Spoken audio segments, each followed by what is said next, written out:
தீபம் விளக்கேற்றும் எண்ணெய் ஒரு தெய்வீக அனுபவம். கும்பம் ஆட்ட முடிய போகுது. கும்பராசிக்கு இந்த 138 நாட்கள் சனி வக்ர பயிற்சிக்கு அப்புறம் என்னதாங்க நடக்க போகுது? வாழ்க்கையில பட்ட கஷ்டத்துக்கும் துன்பத்துக்கும் துயரத்துக்கும் ஆல்ரெடி வழிய காணும். இதுல சனி வர வக்ரம்னு சொல்றீங்க, மேற்கொண்டு ஏதாவது கஷ்டத்தை கொடுத்துருவாரா, ஒரே பயமா இருக்குங்க அப்படின்னு கேட்டீங்கன்னா பாருங்க, அவ்வளவுலாம் பயப்படாதீங்க. இந்த வீடியோல வேற சில முக்கியமான விஷயங்களை பத்தி நம்ம பேச போறோம். சரியா? எந்த விஷயத்துல உங்களுக்கு இந்த டைம் பீரியட்ல கவனம் தேவை, இதெல்லாம் நீங்க கேர்ஃபுல்லா இருக்கணும், அதை பத்தி நம்ம தெரிஞ்சுக்க போறோம். ஸோ வீடியோவை தொடர்ந்து பாருங்க. அது மட்டும் இல்லாம நம்மளுடைய சேனலை இன்னமும் நீங்க சப்ஸ்கிரைப் பண்ணாமலே பார்த்துட்டு இருந்தீங்க அப்படின்னா மறக்காம சேனலை சப்ஸ்கிரைப் பண்ணி வச்சுட்டு தொடர்ந்து உங்களுடைய ஆதரவை கொடுத்துட்டே இருங்க. உங்களுக்கு என்கிட்ட இருந்து பர்சனல் கன்சல்டேஷன்ஸ் வேணும், சனி வக்ர பயிற்சியை பத்தி இன்னும் நிறைய தெரிஞ்சுக்கணும் அப்படின்னு நினைச்சீங்கன்னா கீழே இருக்க வாட்ஸ்அப் நம்பர் மூலமா என்ன நீங்க தொடர்பு கொள்ளலாம்.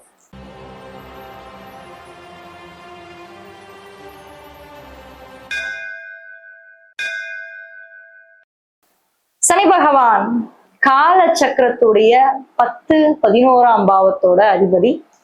இதுல மிக முக்கியமா பார்த்தோம் அப்படின்னா கும்பம். இந்த கும்பம் சனி மட்டும் அதிபதி கிடையாது. ஃபர்ஸ்ட் எல்லாரும் முதல்ல தப்பா புரிஞ்சு வச்சுக்கிறீங்க. முதல்ல உங்க மைண்டை சேஞ்ச் பண்ணுங்க. ராகுவும் இந்த வீட்டோட ஓனர் தான். ராகு பகவான் கும்பராசி அப்படின்றது அக்வாரியஸ் அப்படின்னு சொல்லுவாங்க.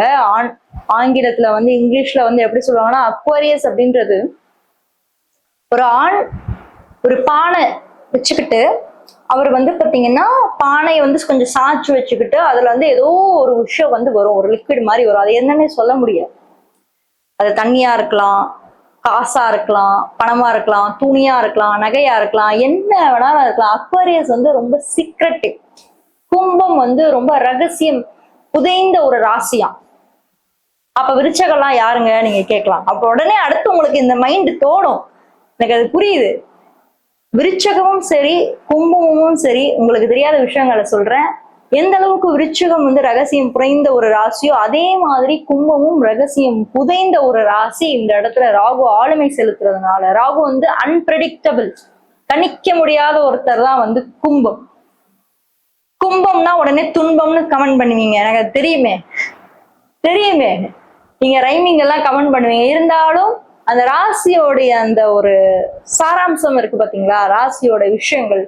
அப்போ அந்த பானையில என்ன இருக்குன்னு யாராலையுமே கணிக்க முடியாதாங்க. அன்பிரடிக்டபிள் ஏன்னு சொன்னாங்க அப்படின்னா, அன்பிரடிக்டபிளா கணிக்க முடியாது, அதுதான், வேற ஒண்ணும் இல்லை. அப்ப அந்த பானைக்குள்ள என்ன விழுது சொல்ல முடியாது. அதனாலதான் சனி பகவான கர்மான்றாங்க. அப்போ ஒவ்வொரு மனிதரும் என்னென்ன கர்ம வினைகள் சேர்க்கிறானோ அதன் மூலியமாக அவன் அனுபவிக்கப்படுறான்.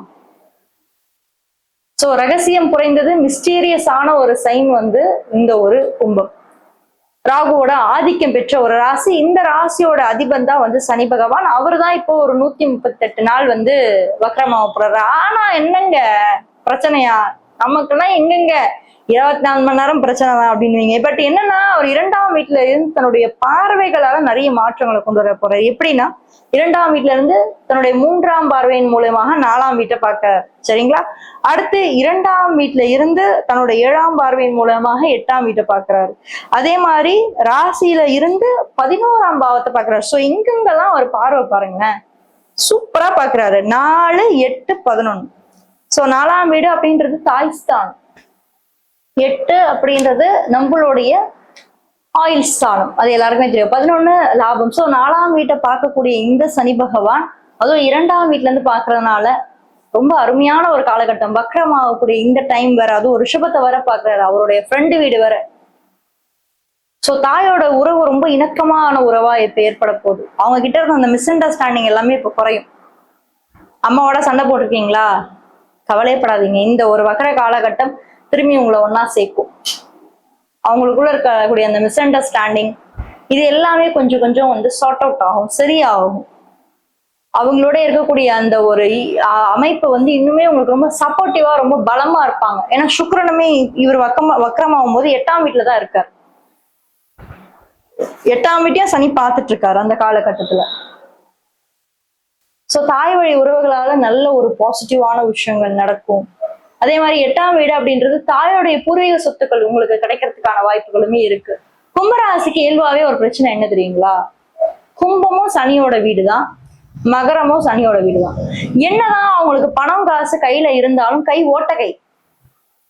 உண்மையை சொல்லுங்க, எவ்வளவுதான் காசு வந்து சேர்ந்தாலுமே அடுத்த நாளே போய் செலவு பண்ணிட்டு வந்துருவாங்க நம்ம ஆளுங்க. சோ சேவிங்ஸ்ன்றது பெருசா கிடையாது. ஏன்னா 2ஆம் இடம் அகைன் மீனராசி விரையராசி தானே, அங்கதானே போய் சனி உட்காந்துருக்காரு. இந்த 6 மாச காலம், இந்த 5-6 மாச காலம் வந்து மீனராசியில இருக்கவங்க முடிஞ்ச அளவுக்கு சேவிங்ஸ் பண்ண ஆரம்பிக்கும். இது இப்ப இல்லைங்க, தொட்டில் பழக்கம் சுடுகாடு வரைக்கும் சொல்லுவாங்க, ஒரு பழமொழி இருக்கு தெரியுங்களா? அந்த மாதிரிதான் கும்பராசி. இப்ப நீங்க ஒரு விதைய போட்டீங்கன்னா அது லாங் டர்ம் வரைக்கும் நீங்க கடைபிடிப்பீங்க. ஏன்னா வக்கர காலத்துல நம்ம எந்த ஒரு விஷயத்த ஸ்டார்ட் பண்ணாலுமே குறுகிய காலத்துல அது முடியாதாமா, அது தொடர்ந்து நம்ம நீடிச்சு பண்ணிக்கிட்டே இருப்போமா.